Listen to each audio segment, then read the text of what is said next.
It's Thursday, November 20th, 2025, and I'm Dave Soap. 4 things to know today.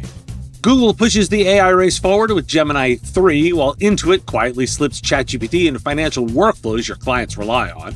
OpenAI upgrades Codex with long horizon reasoning, and Pia's automation marketplace signals a shift toward buying, not building MSP automations. Europe rewrites GDPR and AI rules, creating new compliance gray zones, and new research shows AI adoption rising, but value still lagging, even as models struggle with basic math. This is the business of tech. Google has officially launched its latest artificial intelligence model, Gemini 3, which is being touted as the company's most intelligent and factually accurate AI system to date. This new flagship model, Gemini 3 Pro, is now accessible to users through the Gemini app, marking a significant step for Google as it aims to surpass OpenAI in the consumer-focused AI space. Gemini 3 Pro introduces a natively multimodal capability, allowing it to process text, images, and audio simultaneously. According to the senior director at Google DeepMind, this advancement aims to make information more universally accessible. The model also features enhanced reasoning capabilities and is designed to deliver concise and insightful responses, minimizing the use of empty flattery often associated with other AI systems. Gemini 3 Pro is now available for users, with certain features rolling out to subscribers first. Intuit is set to enhance its tax and accounting products by integrating them with ChatGPT, a move that reflects the growing trend of incorporating artificial intelligence into financial services. As the retail landscape shifts, particularly during events like Black Friday, consumers increasingly seek efficient ways to manage their finances and find deals. The integration aims to streamline processes for users, particularly reducing the time spent on tax and accounting tasks. OpenAI has launched a new version of its programming-focused AI model, Codex MAX, which significantly enhances its capacity to manage larger workloads and improve coding efficiency. The new model reportedly processes tasks using 30% fewer tokens and executes coding tasks 27 to 42% faster than its predecessor, Codex, according to OpenAI's claims. This upgrade allows Codex MAX to maintain coherent performance while managing millions of tokens in a single task, making it particularly effective for complex coding projects. OpenAI emphasizes that this model also improves cybersecurity by sustaining long-horizon reasoning, which is crucial for detecting potential vulnerabilities in coding environments. Pia has launched the Automation Hub, a centralized marketplace within its platform designed for managed service providers, vendors, and technology partners. The hub allows users to access, install, and exchange pre-built automations for common service desk and operational tasks, such as ticket triage, user onboarding, and security monitoring. This new feature consolidates existing automations from Pia and its partners, enabling MSPs to deploy solutions across multiple clients without the need for scripting or one-off configurations. The Automation Hub aims to simplify automation adoption in the MSP ecosystem and is built on Pia's AI-driven automation platform, Pia AI Desk. Why do we care? The AI race is speeding up, and vendors are really trying to convince you that their model or automation system is the most accurate, the most intelligent, the most secure. Notice what's missing. Real benchmarks. Nobody's giving you standardized accuracy numbers, hallucination rates, or security guarantees. So if you take these claims at face value, you're setting yourself and your customers up for unnecessary risk. You're also seeing AI show up inside the software your customers already use. Intuit embedding ChatGPT is the perfect example. Your clients won't ask you about this. They'll just start using it. And suddenly, you're dealing with shadow AI in financial workflows. If you don't stay ahead of this, your advisory role shrinks. Then there's the coding side. These new agentic models can analyze massive code bases and even try to detect vulnerabilities. That's interesting, but it's not a substitute for real security review. It's a tool, not magic. And Pia's automation marketplace? This is where things really change operationally. Buying automations instead of building them is about to become normal. But marketplaces can be messy. Bad logic, poor QA, no version control. Import one bad automation and you've created a multi-client outage factory. You need an intake and testing process just like code. AI is becoming the core of the stack. Your competitive edge isn't picking a model. It's becoming the partner who can evaluate, govern, and operationalize all of this responsibly. That's how you stay essential as these platforms mature. This episode is brought to you by Control Map. Growing MSPs are using Control Map to build recurring revenue by expanding their GRC services. Starting now, Control Map is offering a free plan for MSPs looking to get started with providing compliance as a service. Create a free account and run an assessment. Track key items like policies, risks, and evidence in one place. It's a practical way to prove value to a client before deciding to expand your compliance offering. Try Control Map for free today. Visit scalepad.com/Dave to get started. That's scalepad.com/Dave. Europe is set to relax its flagship privacy and artificial intelligence laws, marking a significant shift in its regulatory stance. Under pressure from the tech industry and the U.S. government, the European Commission proposed changes to the General Data Protection Regulation, or GDPR, simplifying cookie consent requirements and allowing AI companies to utilize personal data for training, provided they comply with certain GDPR mandates. These amendments also extend the grace period for high-risk AI systems, delaying the implementation of stringent rules previously scheduled for next summer. The proposal aims to cut bureaucratic red tape, promote innovation among European companies, and maintain user rights, but it has already sparked controversy among civil rights advocates who accuse the Commission of undermining essential protections. The plan will now undergo a review by the European Parliament and the EU's member states, a process likely to incite further debate and lobbying efforts. And the European Union is set to simplify its cookies consent policies, potentially ending the frequent pop-up requests that have frustrated internet users since their introduction in 2018. The proposed changes by the European Commission will allow users to set cookie preferences at the browser level, meaning that websites will have to respect these choices for at least 6 months. The initiative is part of a broader package aimed at modernizing EU digital rules, with the goal of enhancing user privacy and reducing the number of intrusive cookie banners. The proposal must now be approved by the European Parliament and the EU's 27 member states. Today's bonus segment for Plus members has more on several bills in the House to know about, plus the latest FedRAMP certification and what it means for MSPs. Why do we care? If even the EU is backing off its toughest privacy and AI rules, you know the pressure is real. And while that sounds like less regulation, what it actually means is way more uncertainty. The rules are shifting mid-game, and now you've got to play in that ambiguity. The biggest change is around personal data and AI training. If AI companies can start using personal data under certain GDPR rules, that creates a giant gray zone. What's allowed? What's compliant? What's going to get challenged in court later? That's exactly the kind of thing that turns into surprise liability for your clients, and for you if you're advising them. The cookie simplification sounds great, fewer pop-ups, but it moves responsibility upstream. If your client's website ignores a browser-level consent signal, users won't care whether the browser or the site messed up. They'll blame the business. And you're the one maintaining the site. Plus, the grace period on high-risk AI systems is a trap. Clients will interpret delayed rules as lower risk. It's not. It's just regulators punting because the political pressure is too high. Your value as an IT provider is navigating this messy middle. Governance, documentation, data hygiene, those become real differentiators when rules stop becoming clear. Your clients can't track this themselves, and vendors will spin it however it suits them. If you show up as the one who brings clarity when the regulators don't, that's a huge edge.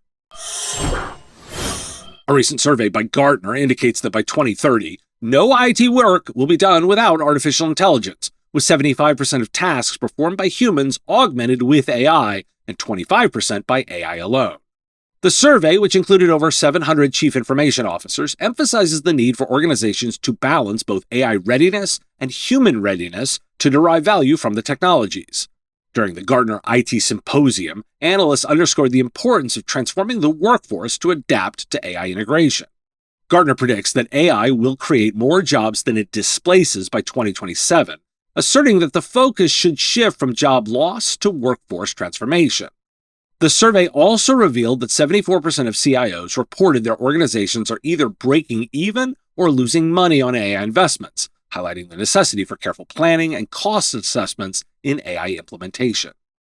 Artificial intelligence is significantly transforming the information technology industry, with IT jobs projected to grow at a rate of 9% from 2024 to 2034, compared to just 3% for all other occupations, according to the Bureau of Labor Statistics.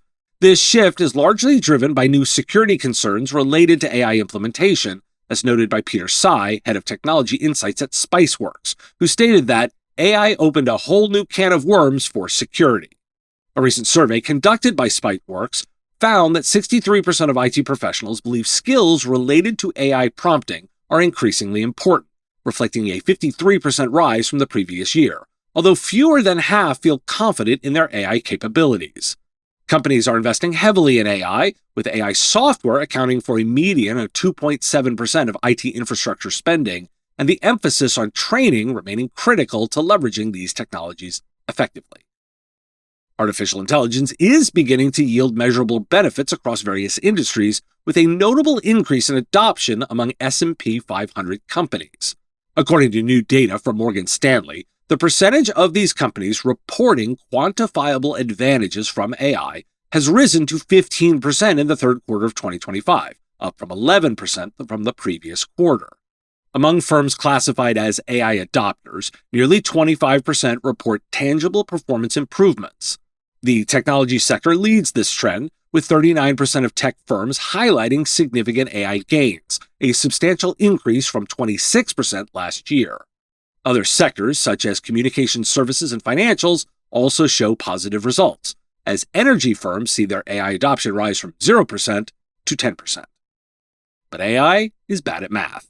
Recent research reveals that leading artificial intelligence models struggle significantly with mathematical calculations, achieving scores of 63% or less on a new benchmark called ORCA. This assessment, conducted by scientists from Omni Calculator and various European universities, tested 5 prominent language models, including GPT-5 and Claude Sonnet 4.5. Despite high scores on other benchmarks, such as GSM-8K, the researchers argue that these models often rely on memorization rather than genuine computational reasoning, leading to errors in logic and arithmetic. For instance, Claude Sonnet 4.5 recorded only 45.2% accuracy overall, falling short on basic mathematical tasks, highlighting the gap between natural language processing advancements and reliable computational performance. Why do we care?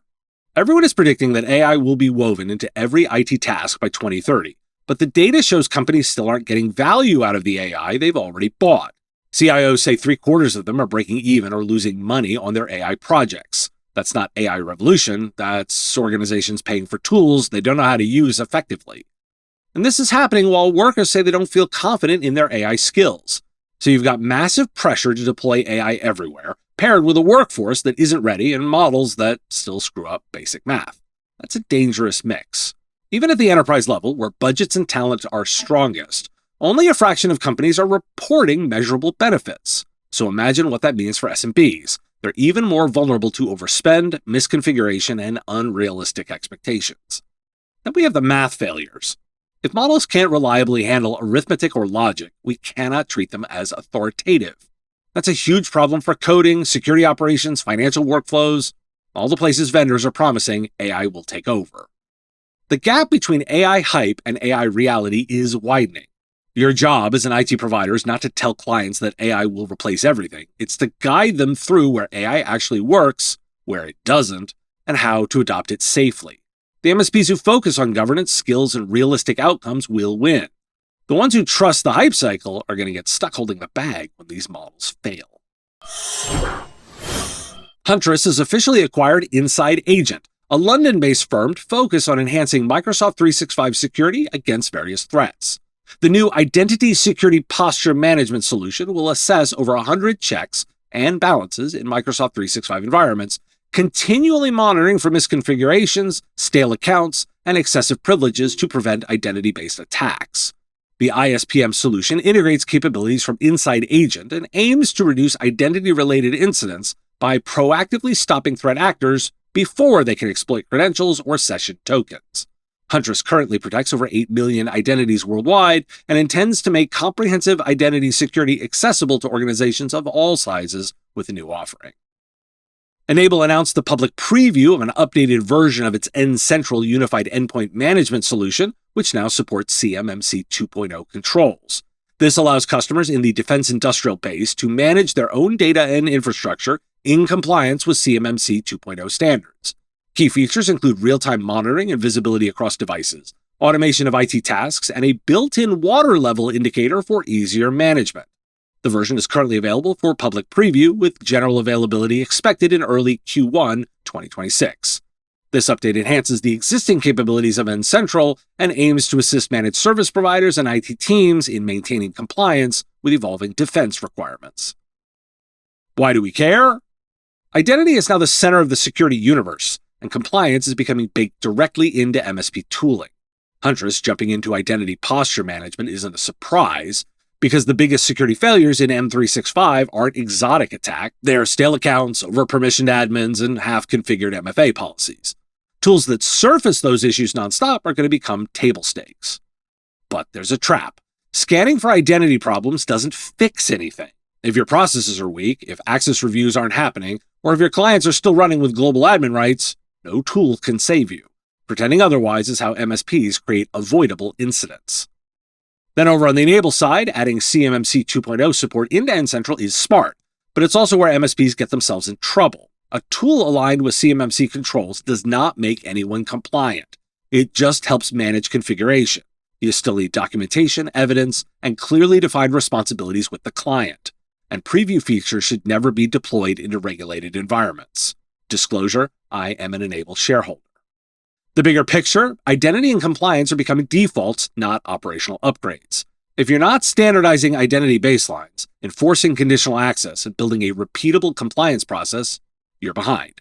Clients now expect their MSP to operate with the same rigor as an internal team in a regulated industry. This is your chance to lead with strong operational discipline instead of hoping vendor tools do the heavy lifting for you. Here's a truth I learned in my MSP. Every network assessment is a chance to win business, if you know how to frame it. That's where Auvic's free network assessment guide comes in. It's step-by-step, practical, and it shows you exactly how to walk into a client site, map the environment, highlight the quick wins, flag the risks that only you could solve. It's not theory, it's a playbook you can take to your very next prospect and look like the smartest person in the room. And let's be real, back when I was running networks, I wish I had something this clean and structured. It would have saved me the time, made me money, and given me a leg up in every sales conversation. Get the guide free today at try.auvic.com/Dave-guide and see how it changes the way you pitch assessments. Thanks for listening. Today is National Peanut Butter Fudge Day. It's also National Child's Day. Well, I think that's every day, so give them some peanut butter fudge. There's that bonus episode, 4+ subscribers. Should be in your feed now. If you want to get it, visit businessof.tech/plus and sign up now. Want more from the Business of Tech? Join Business of Tech Plus for ad-free episodes, early interviews, extended cuts, subscriber-only shows, and exclusive member perks and analysis. Sign up at businessof.tech/plus. And follow this show in your podcast app, and if you're on YouTube, hit subscribe and the bell so you never miss a story. Reviews and comments help spread the word too. Interested in advertising? Head to mspradio.com/engage. The Business of Tech is written and produced by me, Dave Sobel, under ethics guidelines posted at businessof.tech. Thanks for listening. I'll see you on the next episode. Part of the MSP Radio Network.